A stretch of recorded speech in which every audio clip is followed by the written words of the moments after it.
Luchar por la vida no es fácil, más aún cuando las tinieblas y la muerte se ciernen prácticamente bajo el título de ley. Qué difícil es luchar por la verdad, por la vida. Es muy difícil. Luchar por defender la vida es la lucha más digna que el ser humano puede encarar sobre la tierra. No hay más grande don que la vida. Mire, Dios creó al ser humano para convivir, compartir con él. Dios es el dador y el origen de la vida misma. Y su propósito es de que la vida se reproduzca en la tierra. Que ese don que Dios tiene, propio de su propia esencia, transmitir vida, se lo concedió al ser humano mediante la procreación. La procreación es el regalo de Dios, no solo para perpetuar la especie por perpetuarla, sino por el fin de darle sentido a la creación que en sí misma es vida. Él vino para darnos vida, vida en abundancia.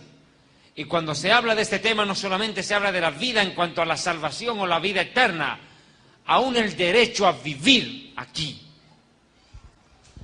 Resulta irrisorio ver cómo hoy la sociedad contemporánea en el siglo XXI, cuando el hombre se precia de intelectual, de superdesarrollado científicamente, cuando el hombre cree haber conquistado el mundo con sus inventos científicos, con sus adelantos tecnológicos,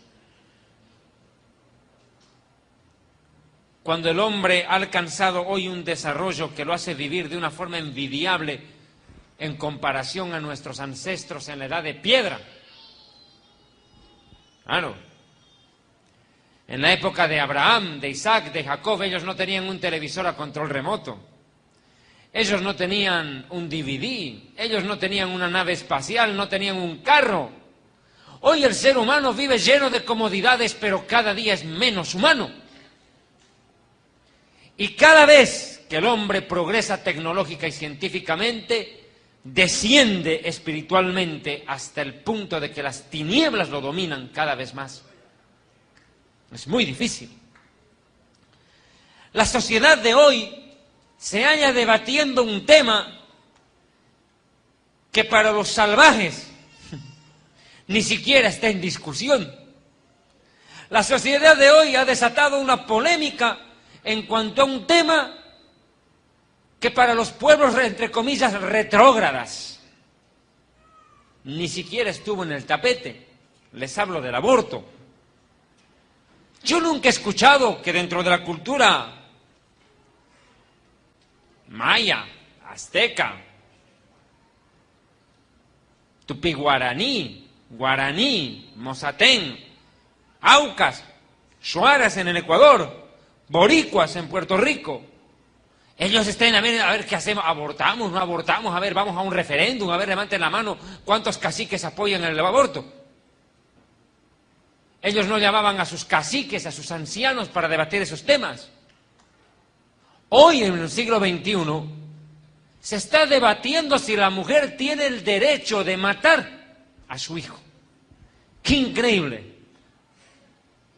Hay miles de mujeres estériles en el mundo que dieran todo por tener un hijo. Mientras otras practican el deporte del aborto como el más grande de los entretenimientos o la más sencilla de las soluciones a su irresponsabilidad de acostarse en pecado y para tapar su mancha pretenden matar, agravando pecado sobre pecado. Mire, hubo un hombre llamado Hipócrates en la antigua Grecia. Él estableció lo que se conoce como el juramento hipocrático. El juramento hipocrático es algo que hasta el día de hoy se lo practica desde la antigua Grecia. Por favor. y consiste en la obligación ética que tiene todo médico de salvaguardar la vida de su prójimo, aún de su propio enemigo. Un médico que ve a su peor enemigo accidentado en la puerta de su casa no puede decir, ¡ah, qué bueno! ¡Muérete! Debe ayudarlo, debe tenderle la mano. De lo contrario, ese médico es punible, puede ir a la cárcel por no prestar auxilio oportuno, teniendo los medios y conocimientos para hacerlo. El juramento hipocrático consiste en defender la vida a toda costa. El médico debe hacer hasta el último intento humano por salvar la vida del ser humano y por restaurar la salud. Lo demás ya es decisión de Dios. Pero el médico debe morir en el intento, entre comillas, de salvar la vida al otro. Debe emplear todo su conocimiento para ello. Pero hoy el juramento hipocrático, a algunos, no a todos, felizmente, a algunos que cada día son más, malos médicos, malos galenos, los está convirtiendo en asesinos de guante blanco, en asesinos, en carniceros, en matarifes con profesión. Increíble. Y la sociedad está viendo cómo se desmorona el derecho a vivir del ser humano. Hoy la mujer dice y plantea en la sociedad de hoy, yo soy mujer, tengo los mismos derechos que cualquier hombre. Bueno, como ser humano tiene derechos. Todos somos iguales ante la ley y ante Dios. Pero eso no le da el derecho a la mujer a plantear el siguiente caso. Como mujer, dueña de mi cuerpo, tengo soberanía sobre el mismo. Y si a mí me da la gana de abortar, respeten mi decisión porque es mi decisión. Bueno, haga lo que le dé la regalada gana con su cuerpo, pero no con ese cuerpo en formación que no es suyo y que tiene autonomía y soberanía propia.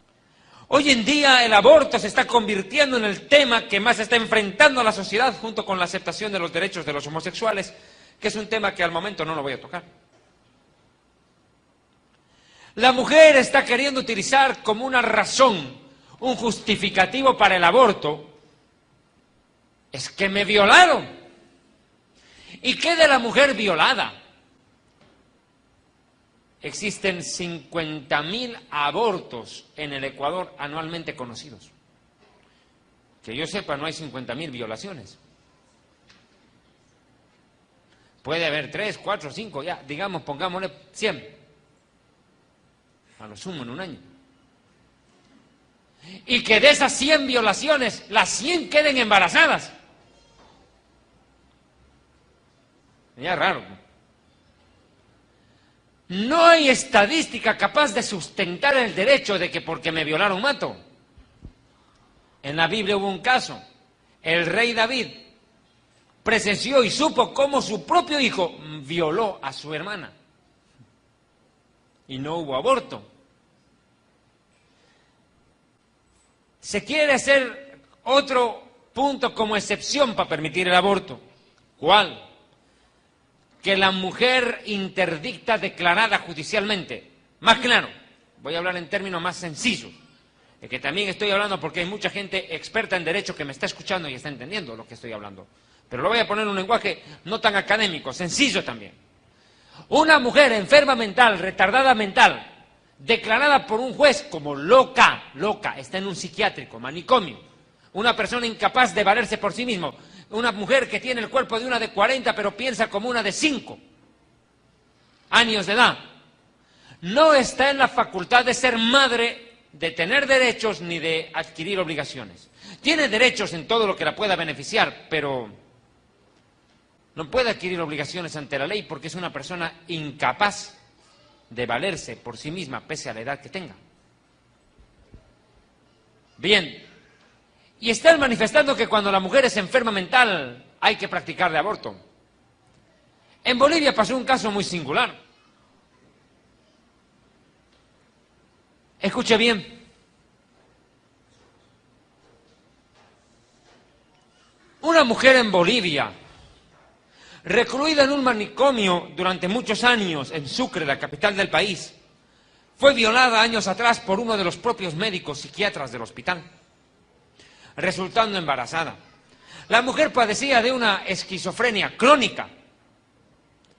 Lo más sorprendente y llamativo del asunto es que la mujer llegó a concebir, a dar a luz.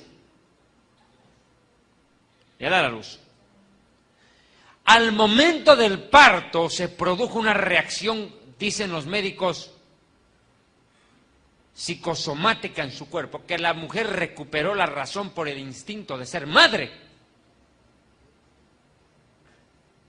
Imagínese lo que es el amor de madre. Despierta un instinto muerto, hasta la razón. Esto que es tan natural hasta en los animales de cuidar la cría es pisoteado hoy por los humanos que dicen tener raciocinio. Esto es increíble. Es algo que no tiene parangón de comparación. Lamentable. Los animales no andan pensando en hacerse abortos. Los humanos no saben cómo deshacerse del fruto del pecado muchas veces, agravando maldición sobre pecado. Mis hermanos, tener hijos es una bendición, es un regalo de Dios, no una carga, no un castigo. Dios nunca planificó eso como un castigo. Pero hoy, la mayoría de las muchachas menores de 20 años no llegan al matrimonio virgen. Muchachas menores de 15 años, en la mayoría de los casos, ya han tenido relaciones sexuales. Y en la mayoría de los casos se practican abortos ante embarazos no deseados. El mandamiento de Dios es no fornicar, pero a la gente no le interesa ese mandamiento. A la gente le interesa disfrutar del placer momentáneo. Y para evitar las consecuencias del riesgo del placer, llévese un preservativo. Los mismos padres le regalan preservativos a los hijos. Y después les dicen, donde que me aparezcas embarazada te saco a palos.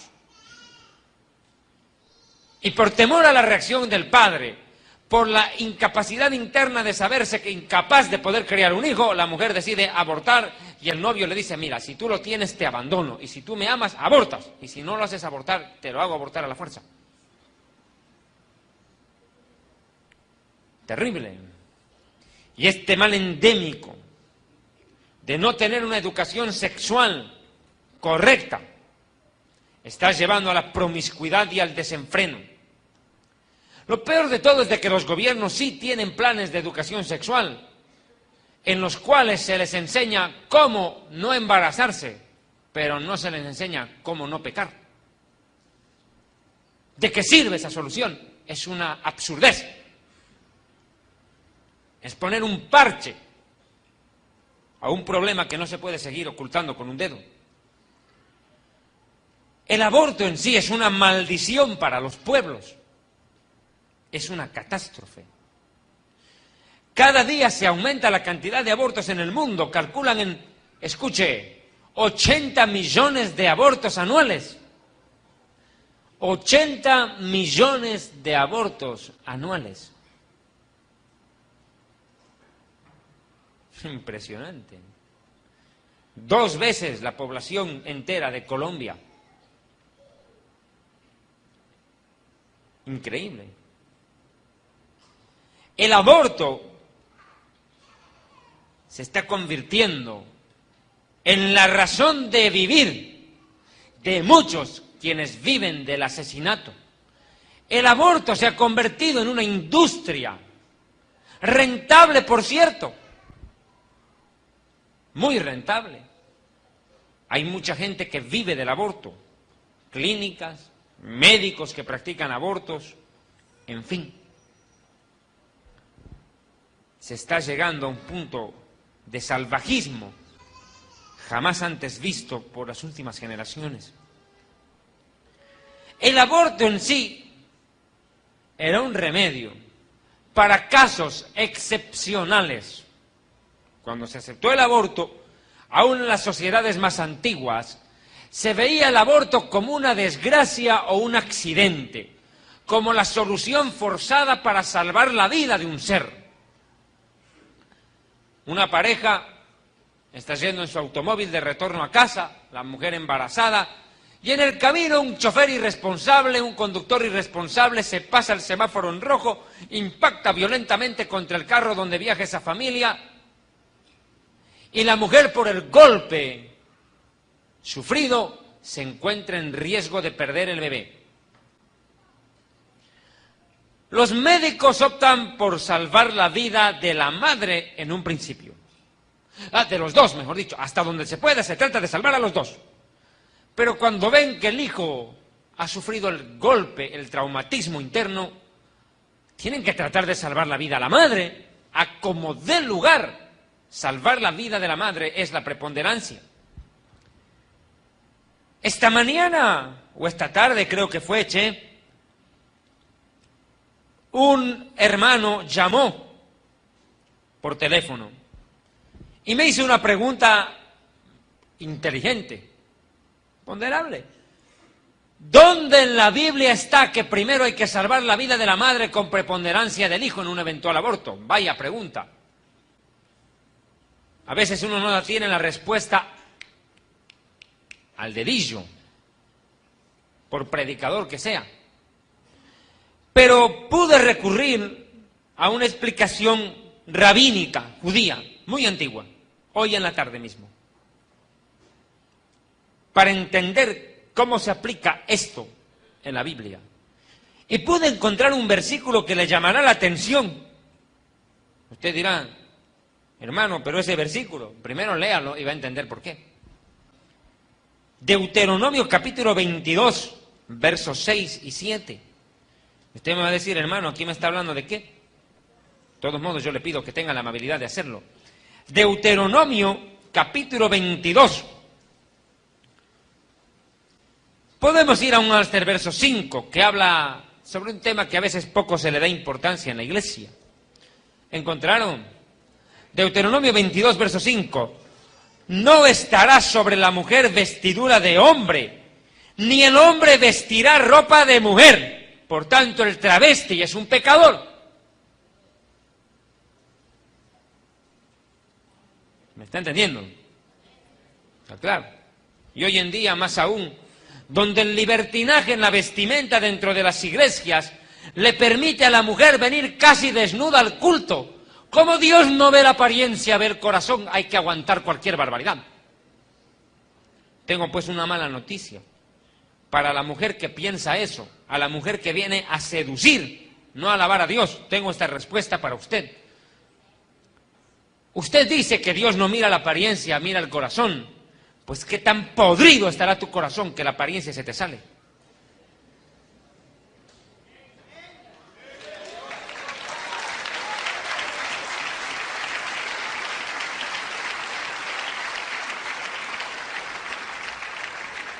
Ahora, claro, hay otra fase de antítesis, popular por cierto. El hábito no hace al monje, porque si vestirse de ropa larga fuera un beneficio, los sacerdotes no violarían, no serían homosexuales, ni las curas, ni las monjas lesbianas. No lo digo por todas, pero sí por muchos y muchas. Si bien es cierto que el hábito no hace al monje, pero en quien realmente ama a Dios, el hábito, la forma de vestir, demuestra la madurez y el desarrollo espiritual de la persona y su respeto para con Dios y su prójimo, para no ser un instrumento de tentación en el mismo pueblo.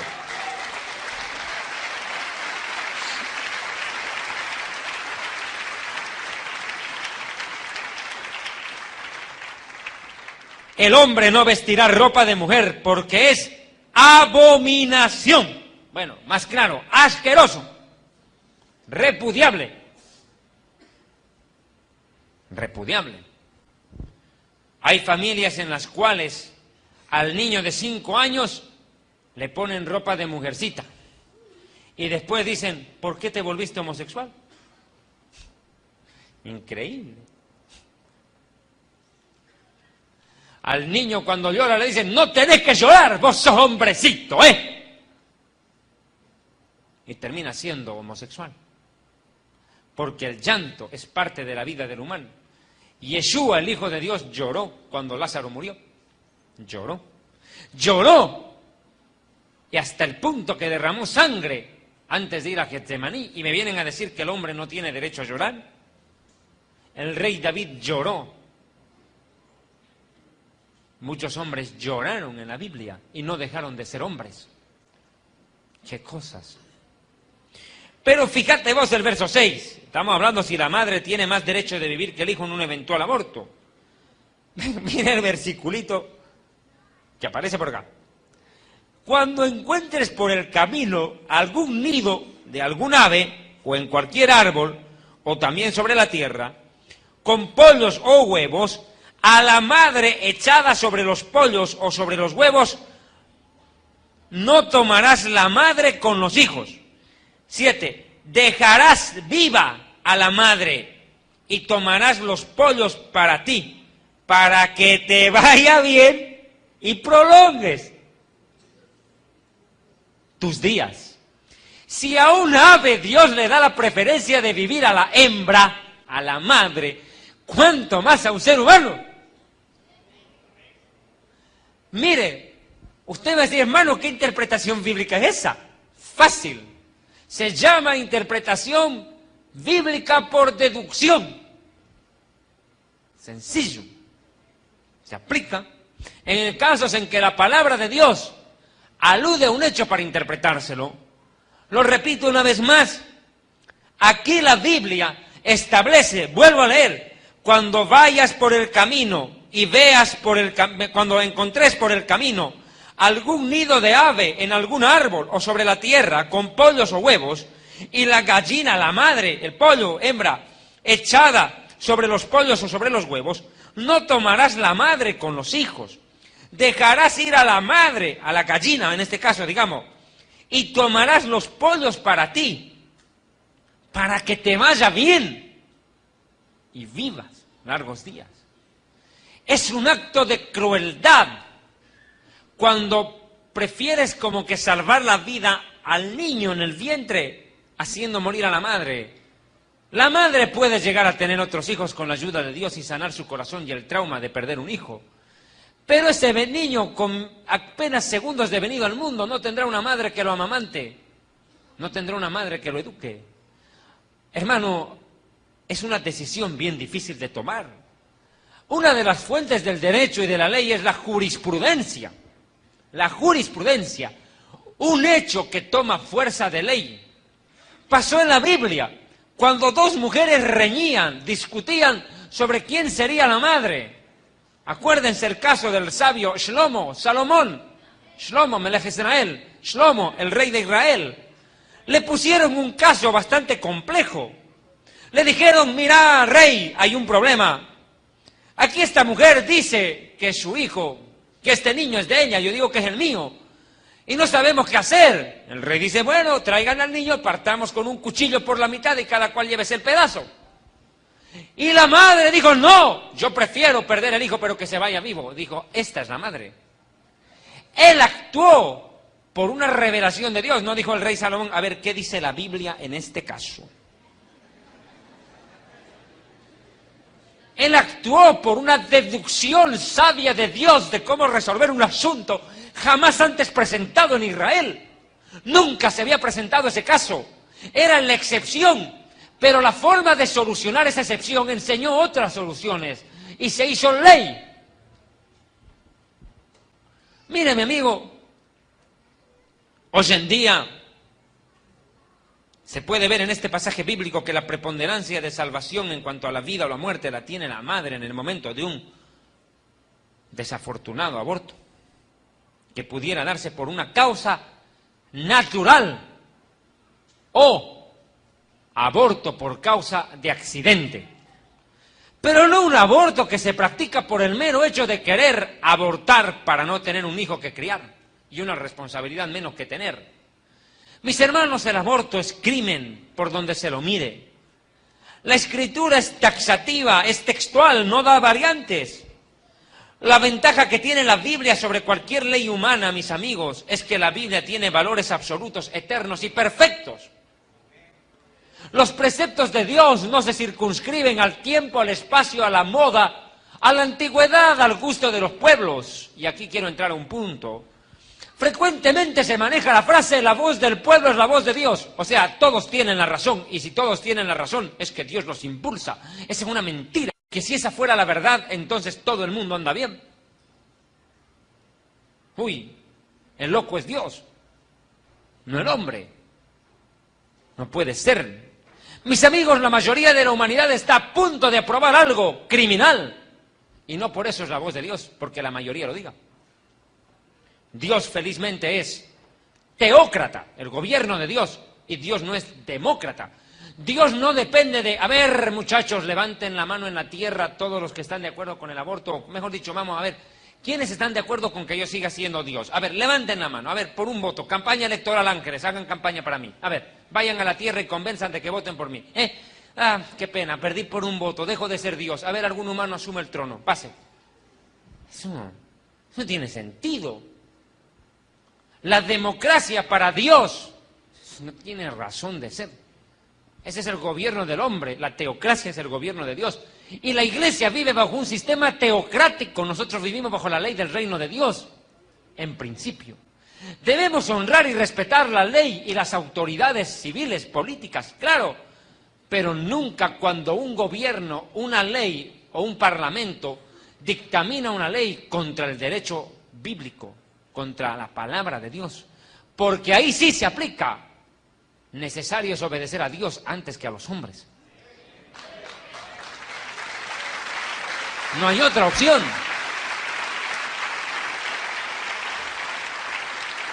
No hay otra opción. Nunca, nunca un pueblo puede aceptar una ley que va en contra de Dios. Si el hombre tiene derechos, si la mujer tiene derechos, y ahora si los homosexuales pretenden tener derechos, ¿por qué no nos preguntamos si Dios tiene derechos? Y claro que sí, Dios tiene derechos y obligaciones. Y uno de los derechos que tiene Dios es de juzgar al ser humano. Y no crean que de la justicia de Dios se puede escapar. Los hombres pueden conquistar leyes en la tierra mediante cohecho, corrupción, comprando, metiendo plata en los gobiernos para que les hagan leyes favorables a ellos. Pero no hay hombre en la tierra que pueda corromper el reino de Dios. No lo hay. No existe.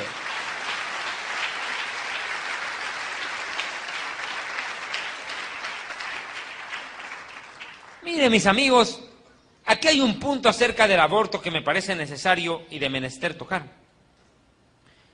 Éxodo capítulo 20, verso 13.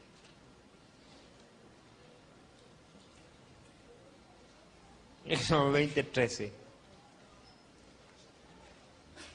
Es sencillo. No hay donde perderse. Facilito es. No asesinarás. Listo. No más. En el lenguaje más claro, no matarás. Y en el Apocalipsis dice, ningún homicida entrará al reino de Dios. Y matar a un niño antes de nacer, a un bebé que está en formación, es la más grande aberración que puede cometer una sociedad. Y el más cruel de los crímenes que puede cometer una mujer, matar al propio hijo de su vientre. Es algo terrible. Al fruto del amor, si es que es del amor, a veces de la pasión y del pecado, con honrosas, pocas explicaciones cuando es producto de una violación, que tampoco justifica, ya lo he dicho, el aborto. Pero hay puntos a tomar acá en cuenta. ¿Por qué los gobiernos están apoyando planes de aborto? ¿Por qué los gobiernos están permitiendo leyes que permitan el aborto, que lo acepten? Por una razón sencilla. pero tampoco excusa. Tampoco. ¿Cuál? La explosión demográfica. Demasiada cantidad de habitantes en el país como para que sigan llegando al mundo más. Mucho ecuatoriano, ya no más, por favor. Con 11 millones, suficiente. Más los 4 que están fuera, ya tenemos más que suficiente. ¿Para qué más? ¿Ese es el plan? ¿Esa es la lógica? 43 millones de colombianos, ¿ya para qué queremos más? Por favor, dejen de nacer, mátenlos. Por favor, eviten, controlen la natalidad. Mis amigos, en China está permitido tener solo un hijo por familia. Bueno, aparte que los chinitos se reproducen como ratones, es otra cosa. Es otro punto en discordia. Pero si la lógica es tomar la mentalidad china, estamos arruinados. El primer mandamiento que el Señor le dio a la humanidad está en Génesis 1:28. El primer mandamiento de la Biblia, voy a ser más claro.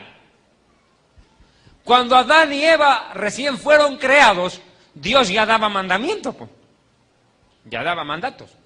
Dios no empezó a dar los mandamientos cuando recién salieron de Egipto los hebreos, mi pueblo, y llegó al Sinaí, y el Señor dio no solo los 10 mandamientos, dio 613. Vamos a ver, el primer mandamiento, el primer gran mandamiento es en la entrada, el primer mandamiento, en la Biblia. Génesis 1:28, ya aparece el primer precepto de Dios. Hablando de Adán y de Eva, atienda, conste, Adán y Eva, no Adán y Esteban. Hombre y mujer, no hombre y hombre.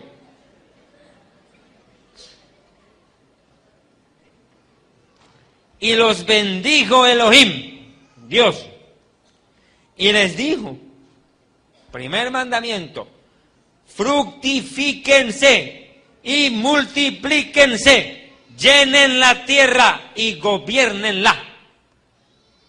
Multiplíquense, tengan muchos hijos. Ahora, claro, aquí hay un punto.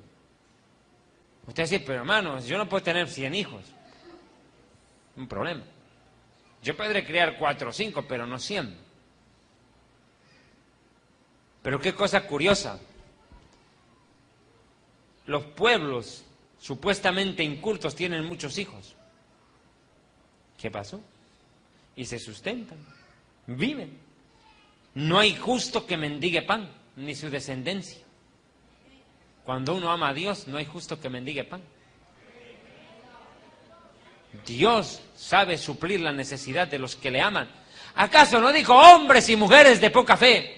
Miren las aves del cielo, no siembran, no cosechan ni recogen en graneros, sin embargo Dios les da de comer y no hará con ustedes más, que vale más que cualquier pajarillo, avecilla. Dios se compromete con los que le aman a nutrirlos, a no hacerles falta el bien y el alimento, por donde se vea. Dios tiene formas de hacerse entender con el hombre. El primer mandamiento era tener descendencia para el ser humano, multiplicarse. Pero hoy es contra ese mandamiento contra el cual el mundo parece haberse rebelado abiertamente.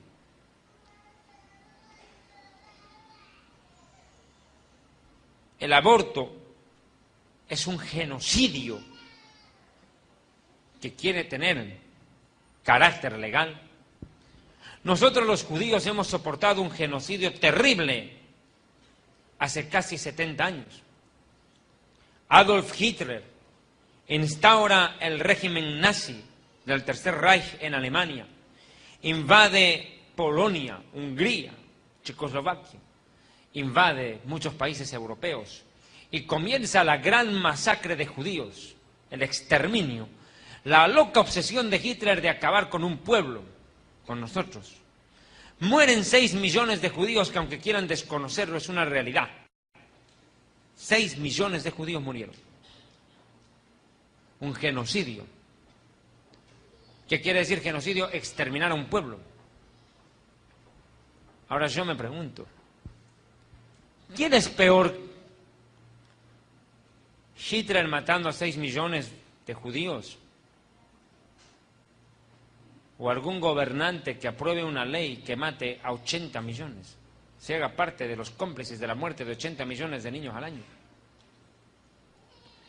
Muerte es muerte, no por más o por menos, no por número, pero vea el sistema, un sistema genocida que mata a gente que nunca hizo un daño, nunca hizo un mal y encima son indefensos.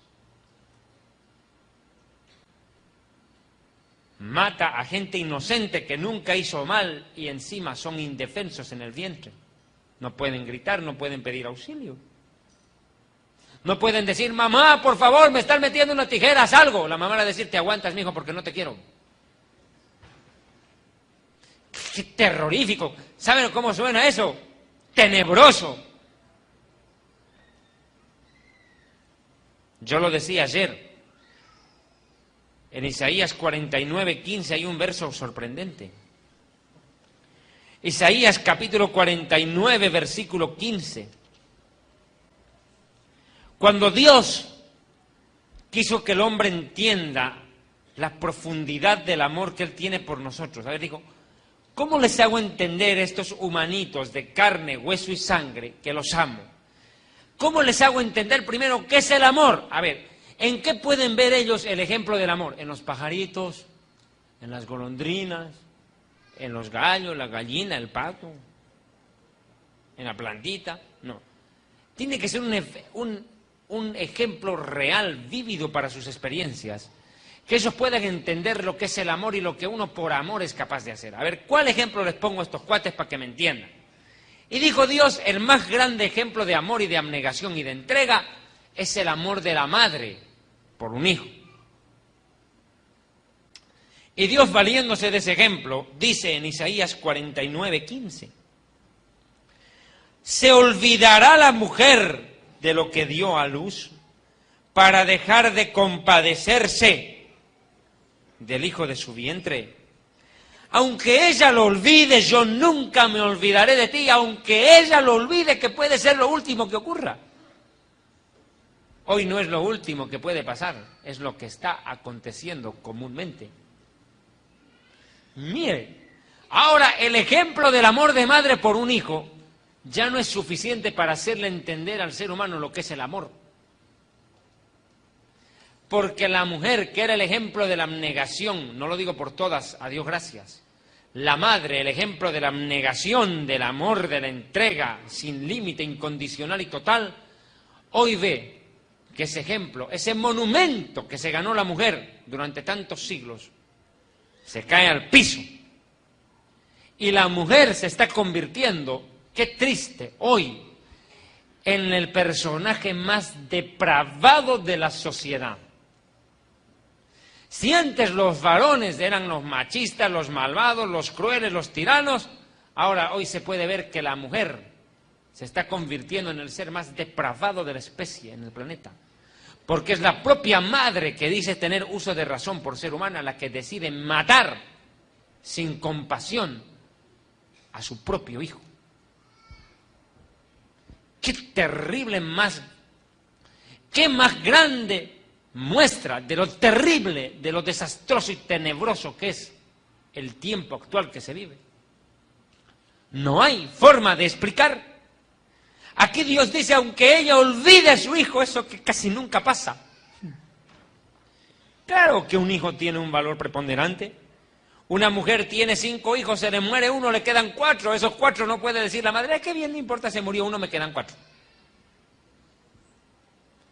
En mi familia pasó eso. Que murió el hijo mayor de nosotros, de mis padres. Mi hermano mayor murió, el primogénito. Y para una familia judía es un golpe muy fuerte. Cuando el primogénito varón muere, murió. Somos 3 varones, hubiéramos sido 4. Mi mamá, claro, ya nos está rascando la cabeza y llorando todos los días por un muchacho que murió hace, ¿qué le digo yo?, 44 años, tal vez. Pero ella a veces dice, qué diferente hubiera sido nuestra vida si tu hermano estuviera vivo. ¿Puede creer? 44 años después mi madre sigue pensando cómo hubiera sido la vida si su hijo seguía vivo. Hermano, Una madre puede enterrar a un hijo en la tumba, pero no en el corazón. Cuando verdaderamente es madre, no cuando es una asesina con falda. No se puede. No se puede enterrar el recuerdo de un hijo o de una hija. Ni siquiera el varón lo hace. Pregúntenle al padre del hijo pródigo, que lo esperaba todos los días, y que cuando llegó el hijo pródigo, después de haber fracasado en la vida, no salió con un garrote y dijo: este infeliz ahora sí que lo parto y le doy la paliza de su vida. El padre salió y le cambió los vestidos. Dijo: sacrifiquen un corderito, hagamos fiesta, coloquen un anillo. Este que estaba muerto ha vuelto.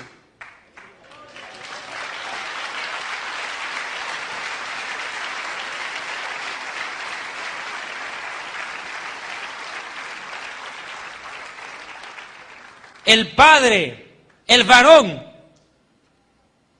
en la parábola del hijo pródigo, fue el que tuvo la reacción más impresionante de gozo al ver al hijo regresar a casa. Vean que hay padres que hablan entrañablemente a los hijos, no solamente mujeres. Proverbios 6 habla de las cosas que Dios aborrece en el verso 16. Mire lo que dice la Escritura, Proverbios 6, 16. Estamos en Guayaquil, República del Ecuador, en la Iglesia de las Asambleas de Dios. Mire lo que dice el Eterno, 6, verso 16. 6 cosas aborrece el Eterno.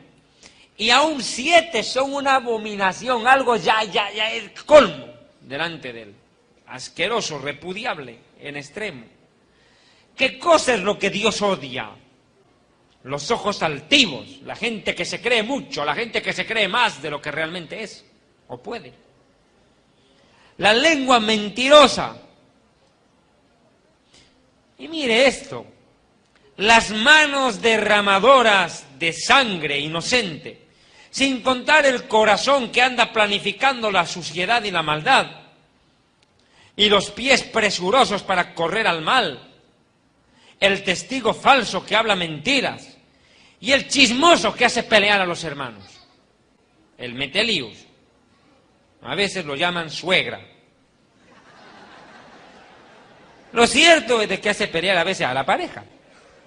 Pero mire por favor el verso 17, parte B.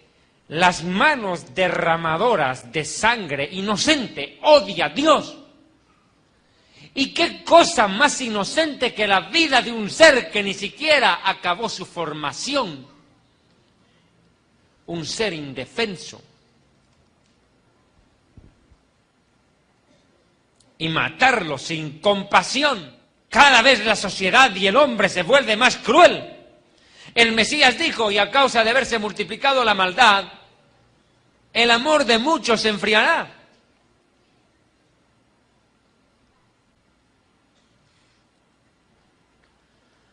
El amor de muchos se enfriará, y el amor de quien menos se esperaba en esta sociedad se enfrió y se murió el amor de la madre por el hijo. Yeshua también dijo, y los hijos y los padres se enfrentarán, y los padres se levantarán contra los hijos y los matarán. Increíble. Hoy no es solo la mujer la que es la actriz del aborto, sino el padre que embaraza a la muchacha, o aún dentro del propio matrimonio. Hay casos en los que el marido le dice, si no abortas nos divorciamos. Increíble. El autor intelectual y la autora material se unen para matar a quien no puede defenderse.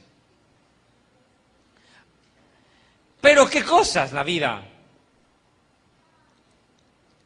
La pregunta es la siguiente. ¿Será que, presta atención, será que los niños, los bebés, ¿Tienen alguien que los defienda delante de Dios cuando sus propios padres los están para matar y la misma sociedad lo acepta con carta de ley a carta cabal? ¿Será que hay alguien que puede reclamar por ellos ante Dios? ¿Qué pensás vos? ¿Qué pensás vos? ¿Será que hay alguien en algún lugar del universo que dice, ¡epa! ¡Hagan algo! Dios mío, mira eso. Sí lo hay, Mateo 18. Ay, ojalá entendieran esto, gobernantes, padres y madres, y médicos que viven del aborto. En aquel tiempo, verso 1 de Mateo 18, los discípulos vinieron a Yeshua, a Jesús, diciendo, ¿quién es el más importante en el reino de los cielos? Ellos esperaban que le digan a Jesús, oye Pedro, tú eres el más importante. Uy, ni qué decir tú, Juan. Fantástico, pibe. Y llamando Yeshua a un niño, en hebreo la palabra es Yeled. Yeled es el que está en formación dentro del vientre, hasta los 12 años se le considera Yeled. Desde adentro hasta los 12 años. Yeshua a los 12 años fue al templo, dejó de ser un Yeled para ser un Ish, varón, hombre con derechos. Ahora miren. Y les dijo, y llamando Yeshua a un niño, lo puso en medio del grupo. Y les dijo, en verdad les digo, que si no se vuelven y tienen una transformación total hasta el punto de estar tan puros como niños, no entrarán en el reino de los cielos. ¡Qué terrible! El que no sufra la transformación hasta el punto de convertirse en puro como un niño inocente, no puede entrar al reino de Dios. Y por si fuera poco dice, así que cualquiera que se humille como este niño, ese es el mayor en el reino de los cielos. Y mire el 5, y cualquiera que reciba en mi nombre a un niño como este, a mí me recibe.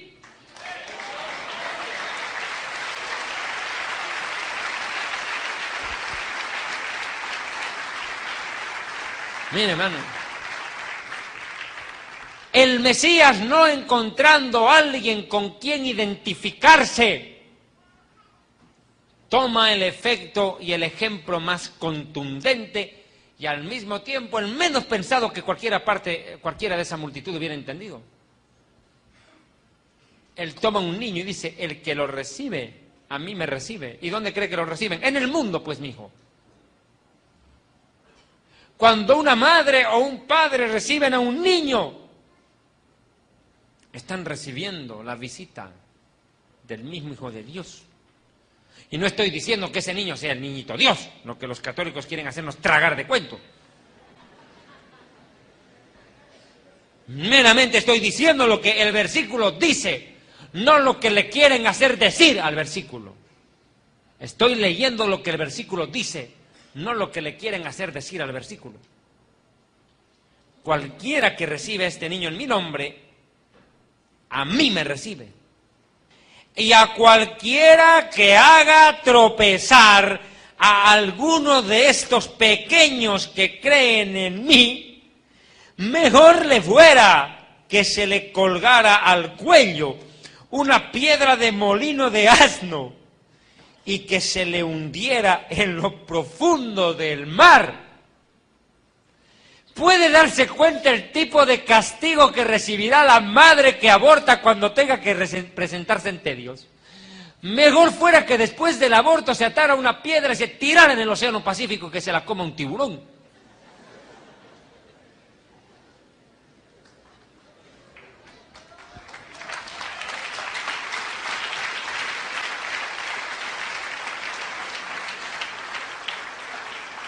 Es mejor que muera.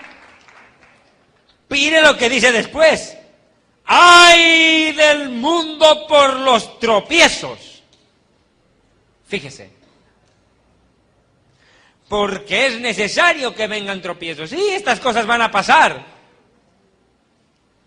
Pero ¡ay de aquel que cause el tropiezo! ¡Ay de aquel gobernante que ponga el tropiezo en el camino de esos niños al mundo! ¡Ay de aquel! ¡Ay de aquel autor intelectual de una ley que ponga en riesgo la supervivencia de la especie humana y mate a aquel que no nació porque tiene abogado defensor! ¡Ay de aquel! Si la que aborta mejor le fuera a hundirse viva, imagínese el que dicta la ley que le permite abortar. Mejor dicho, ojalá nunca hubiera nacido. Pero les decía yo hace un cachito, ahí hablando de un cachito, invítame mate.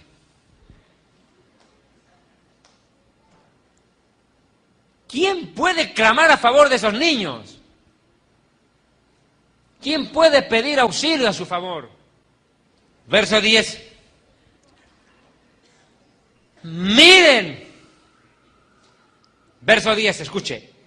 Miren que no menosprecien a uno de estos pequeños, porque les digo que los ángeles, asignados para ellos en los cielos, ven siempre el rostro de mi Padre que está en los cielos.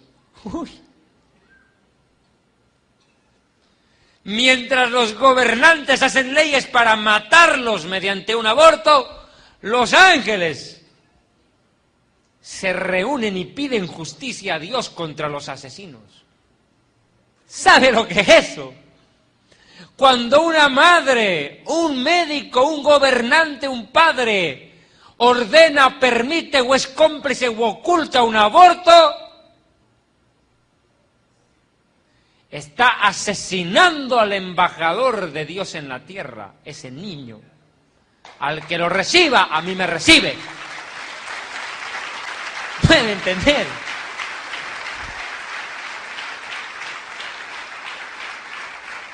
Lo matan al embajador. ¿Cómo cree que reaccionará el país que lo envía? Con vehemencia. Porque es un ataque directo contra ese gobierno y ese pueblo. Imagínese lo que es matar a un embajador que viene desde los cielos, mandado por Dios. Es una bomba en el cielo. Es lanzar un misil desde la camilla de un quirófano, de una clínica. Es lanzar un misil contra el cielo y hacerlo estallar debajo del trono de Dios.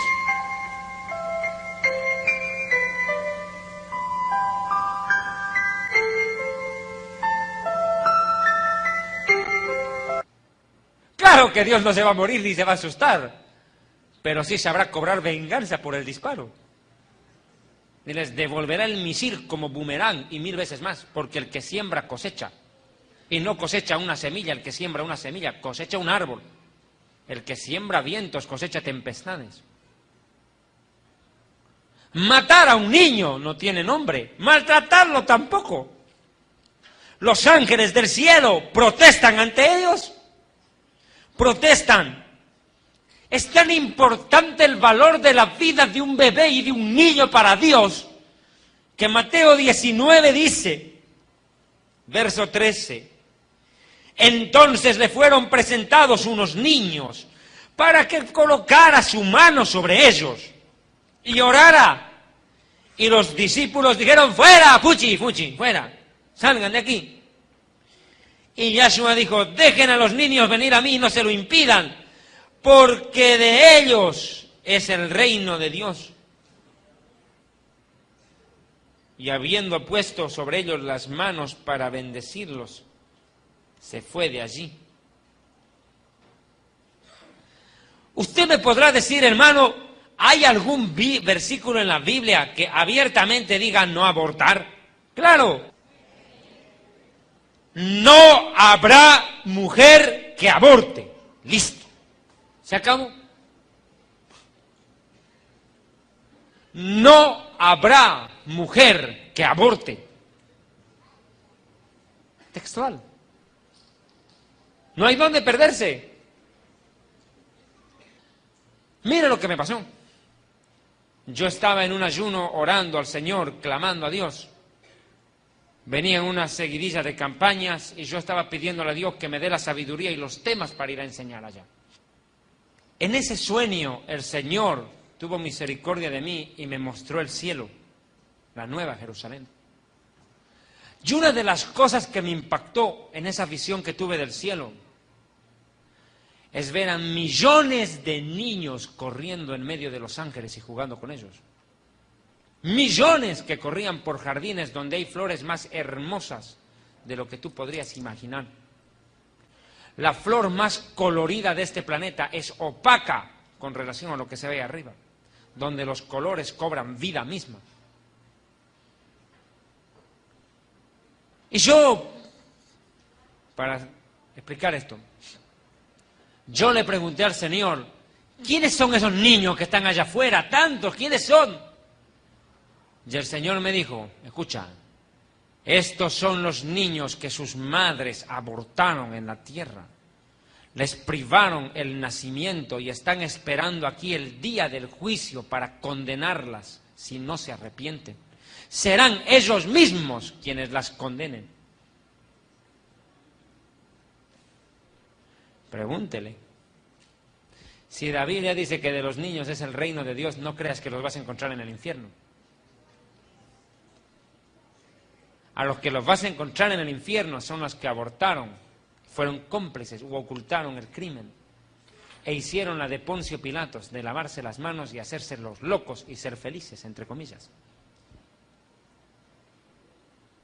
Tendrán que pararse si no se arrepienten. Pero ¿qué hay con una madre que muchachuela a sus 15, 16 años, el muchacho de colegio, el compañero de colegio, otro más avesado ahí, vino, la enamoró, la conquistó, la llevó a la cama, la embarazó y luego suscitó una serie de cosas que terminan en que la muchacha aborte, mate al niño? Meses o años más tarde la muchacha, con su peso de conciencia, de culpa, de sentirse una asesina, de no poder dormir en las noches viendo el rostro de un niño al cual nunca vio, llega a los pies de Dios y dice en su angustia y en su desesperación, Dios mío, perdóname por asesina, maté a mi propio hijo o a mi propia hija, perdóname, Señor. Dios la perdona, claro, la puede sanar del trauma, limpiar su alma, porque no hay pecado que Dios no perdone, excepto la blasfemia contra el Espíritu Santo.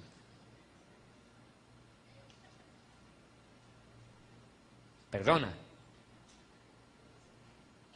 Pero mire, esa muchacha que pidió perdón a Dios, algún día tendrá la oportunidad de ver al hijo que abortó. Y no crea que el niño va a decir, ah, Señor, ahí está, esta es la que me mató, ¿verdad? Dale duro, botala. En el cielo hay amor. Y lo primero que hará esa niña, ese niño abortado, es decirle, mamá, te estuve esperando. Estuve esperándote. Y lo que no me diste en la tierra, dámelo aquí. Mamá, yo te perdono por haberme matado. Te perdono porque no conocías al Señor. Felizmente te arrepentiste y estarás conmigo por siempre. Eso no tiene precio. Y si te arrepientes después de haber abortado y no puedes dormir con ese peso de conciencia, pronto, muy pronto en los cielos encontrarás aquel a quien le privaste de la vida, pero no de la eternidad.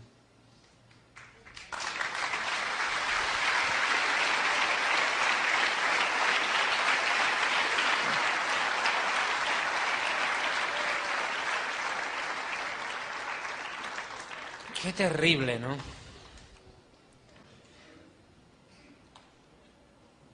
Pero la pregunta es, ¿dónde donde comienza la vida del ser humano. Abogados, jurisconsultos, sociólogos, médicos, científicos, ahora hasta políticos, quieren politizar el derecho a la vida. Oiga, que este mundo es loco. ¿Por qué no van a hacer política con los pobres si les dan de comer? No política con el derecho a la existencia que le pertenece a Dios. Algo que es sagrado.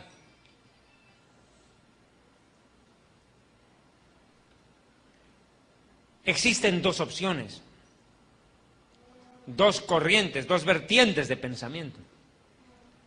La vida comienza en el momento del embarazo, cuando la mujer queda embarazada. La concepción misma. Una tendencia. La otra dice, la vida comienza cuando el niño ya tiene meses de desarrollado en el vientre, o por último cuando sale con vida del vientre. Eso dice el derecho. Hay dos corrientes en el derecho. Cuando queda embarazada o cuando nace el niño. Nace con vida. Porque hay bebés que a veces nacen muertos. Pasa. Pero la Biblia rebate los dos puntos. Yo he escuchado a predicadores, a pastores, a hombres de Dios defender la primera posición. ¿Cuál? La vida comienza cuando una queda embarazada. ¿Ah, sí? La Biblia no enseña eso. La Biblia dice que la vida comienza cuando Dios crea el alma y decide mandar esa alma a la tierra. ¿Y dónde lo dice?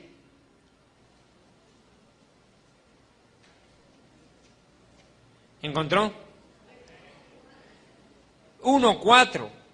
Vino pues palabra del Eterno a mí diciendo, antes que te formara en el vientre. Claro. Yo te conocí. Y antes que nacieras, mire, antes de la concepción y antes del nacimiento. Mire, las dos posiciones del derecho fuera. Ni embarazo ni parto. Antes de eso. Te di por profeta a las naciones y te escogí, te aparté. ¿Se da cuenta? La Biblia es contundente. La Biblia no le da opción a la triquiñuela. ¿Se da cuenta? ¿Entienden lo que es triquiñuela? Frecuentemente se dice en la ley, echa la trampa. Cuando un gobierno, un poder legislativo, un poder judicial aprueba una ley, siempre el abogado encontrará la forma de zafar. Usar la misma ley para violentarla. ¿Por qué ocurre eso? Porque el corazón del hombre es corrupto, porque la mentalidad del hombre es imperfecta y nunca puede crear una ley perfecta. Para ley perfecta solo Dios. Hay abogados que saben encontrarle la trampa a la ley y con la misma ley hacer injusticia. Pero la ley de Dios es perfecta, no hay forma de evadirla.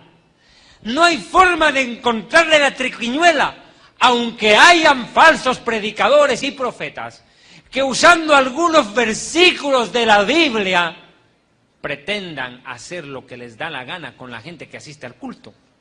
Pregúntenles a los sinvergüenzas del Pare de Sufrir.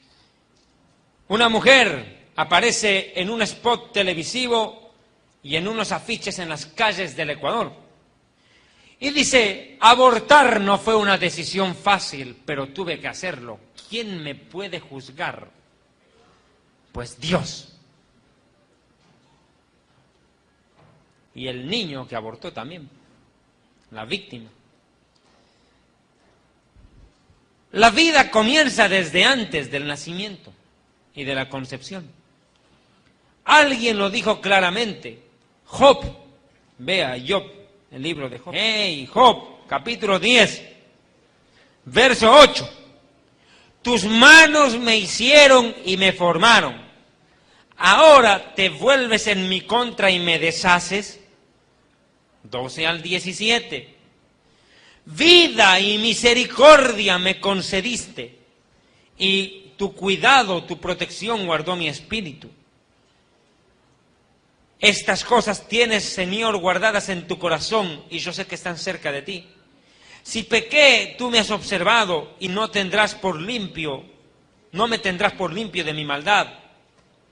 Si yo fuera malo, ¡ay de mí! Y si fuera justo, tampoco tengo de qué jactarme, estando hastiado de deshonra y de verme afligido. Si mi cabeza alzara, cual león, tú me cazas, y vuelves a hacer en mí maravillas. Pero mire lo que Job tuvo que decir en un momento de dolor, verso 18. ¿Por qué me sacaste de la matriz? Hubiera yo expirado, y ningún ojo me habría visto. Fuera como si nunca hubiera existido, llevado desde el vientre hasta la sepultura. Job estaba viviendo un momento de angustia, de dolor. Tenía una sarna, una llaga que le podría desde la cabeza hasta la uña del pie. Podrido, apestaba. Job, en su dolor, dice, hubiera preferido morir que tener que vivir esta vida. Un momento de terrible sufrimiento en la vida de este hombre justo, que fue probado hasta el límite. Pero no obstante,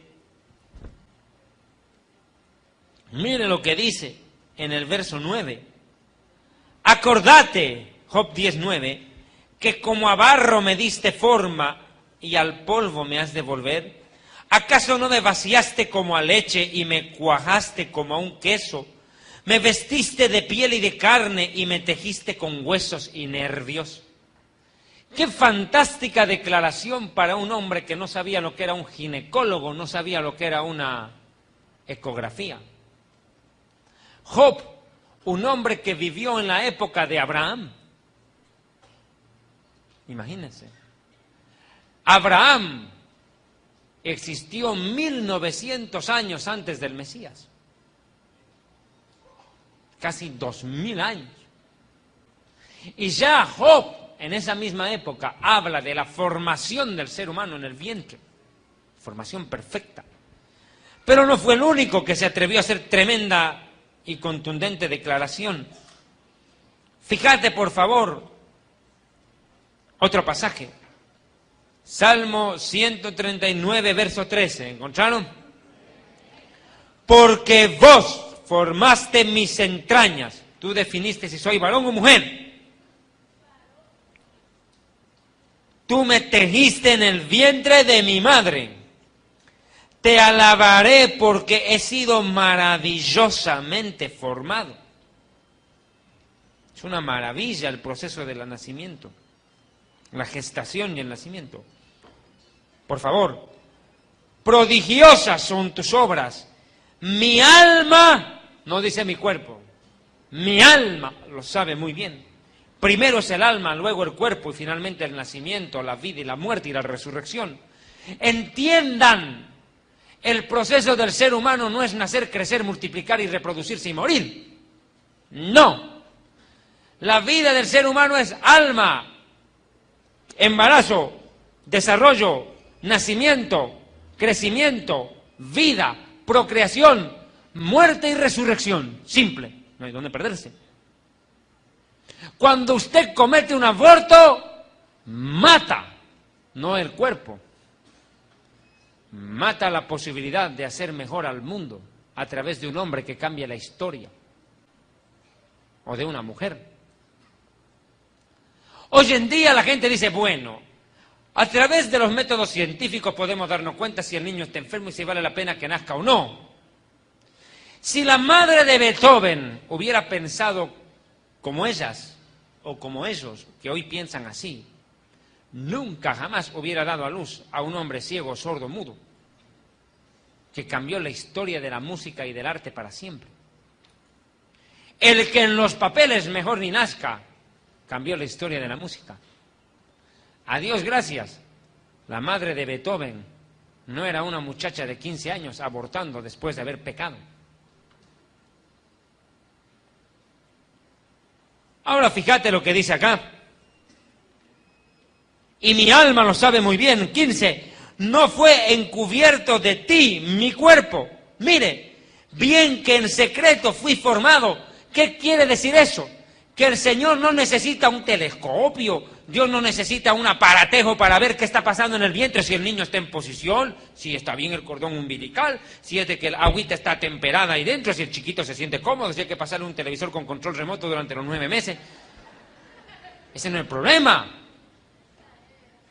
Dios no necesita de eso para ver lo que hay dentro del vientre. Dice la Biblia que Él mira todo el proceso de gestación y lo tiene todo, como el Chapulín dijo, fríamente calculado. Todo controlado al milímetro, al detalle más preciso. La vida para Dios vale más de lo que ustedes creen. Por eso Dios no se puede pasar a hacer el loco con un parto, un embarazo. La misma Biblia dice, yo hago al ciego, yo hago al mudo, yo hago al que habla. Él mismo lo dijo, yo lo hago. Imagínense ustedes si la madre de José Feliciano hubiera dicho, no, van a ser ciegos, mejor matémoslo. Tremendo artista. Tantos seres en la historia del mundo. Era mejor que no nazcan, pero cuando nacieron hicieron prodigios. Hermano, no fue encubierto de ti mi cuerpo, bien que en lo oculto fui formado y entretejido en lo más profundo de la tierra, mi embrión vieron tus ojos. Y en tu rollo estaban escritas todas aquellas cosas que luego fueron formadas, sin faltar una de ellas. El código genético del ser humano es tan contundente que almacena toda la información de la criatura que nacerá. Hermano, es impresionante. Yo lo he dicho más de una vez en tono de broma. Yo lo vuelvo a repetir, no tengo problema. Una vez me preguntaron, pastor, ¿cuál fue su más grande logro en la vida? Nacer, pues, nacer. Entre millones de espermatozoides llegué yo, pues. Nacer, pues. Si no nacía, lo demás es nada. Es así. Mire cómo es Dios de maravilloso. Entre millones de espermatozoides, uno llega. Y ese uno cuando llega al mundo tal vez es usted. Y entre millones de humanos, usted está escuchando esta palabra que le puede dar vida eterna. Usted. Usted. Mire el amor.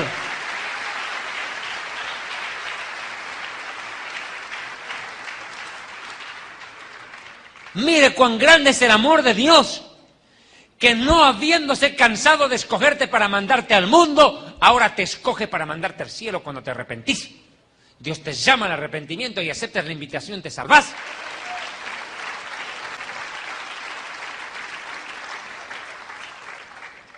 Yo que hago dar a luz, no haré nacer. Qué contundente. Dice el Señor, yo que hago engendrar, impediré el nacimiento, dice tu Dios. ¿Te das cuenta? Dios, el motor, el origen de la vida, pregunta, dice, ¿cómo yo voy a estar a favor del aborto? Entiendan, jamás yo, siendo Dios de los cielos y de la tierra, nunca estaré, dice Dios, a favor de un crimen, de un aborto. Yo que doy la vida, ¿cómo la impediré? Iría contra sí mismo. Es terrible ver que los gobiernos, los gobernantes en el mundo, están tomando la posición de decir, este vive, este muere, porque a mí me da la gana y porque hay consenso, hay mayoría, hay democracia, estamos de acuerdo la mayoría y se aguantan. Terrible. ¿Viste? Aquí dice que Dios nunca impedirá el nacimiento. Él hace concebir y hace engendrar. Él hace dar a luz. Por eso es que cuando un hijo o una hija se rebela contra sus padres Y viene con este discursito familiar de Isaías 45, vea. Verso 10. ¡Ay de aquel que le diga a su padre, ¿por qué me engendraste? Y a la mujer, ¿por qué me diste a luz? ¿Sabe por qué? Verso 8. ¡Ay de aquel que pelea con su hacedor! Dios decide si nacerá manco, ciego, cojo, mudo, inteligente. Imagínense la maravilla de Dios. En Egipto, Faraón dice, maten a todos los niños varones. Maten. Herodes repite el decreto. Acuérdese. Maten a los niños. Dejarán vivir a la niña, no al niño. Ahora atienda acá. Hoy en día la mujer dice, la mujer tiene derecho. ¿Y qué tal si lo que está a punto de matar es otra mujer? ¿Qué tal? ¿Qué tal? ¿Acaso esa mujer tiene menos derechos que la mujer mamá? ¿Qué tal? O, no, me han dicho que es mujer lo que estoy esperando. Si fuera varón lo mato. Faraona. ¿Qué te crees? Es terrible este tema. Ahora, ¿cuál es la pena de muerte para el que provoca aborto? ¿Qué decía la Biblia? ¿Qué se hacía con ellos? Ahora va a entender un poco más. Con esto ya cierro. Éxodo 21, verso 22. Está hablando acá de un aborto accidental que ocurre. Mire lo que pasa acá. Cuando se presenta un aborto, que se llega a dar. Éxodo capítulo 21, verso 22. ¿Encontraron, che? Si pelean dos hombres, mire, una piña entre hombres, una golpiza ahí, e hirieran a mujer embarazada, y esta, o sea, ante la circunstancia, adelanta el parto, diera a luz, pero no hay muerte, sin haber muerte, o sea, no muere ni la madre ni el niño, felizmente salvan el apuro los dos, serán multados conforme a lo que les imponga el marido de la mujer, y los jueces juzgarán. Pero, mire verso 23, si producto del aborto hubiera muerte, producto de la pelea hubiera muerte, aborto, imagínense, muere el niño o la niña. ¿Y qué tal si muere la madre? Entonces pagarás vida por vida, ojo por ojo, diente por diente, mano por mano, pie por pie, quemadura por quemadura, herida por herida, golpe por golpe. Terrible. ¿Sabe que si se aplicara la ley de Moisés en este mismo minuto, quiere que le diga una cosa, cantidades de médicos que practican aborto estarían colgados, degollados.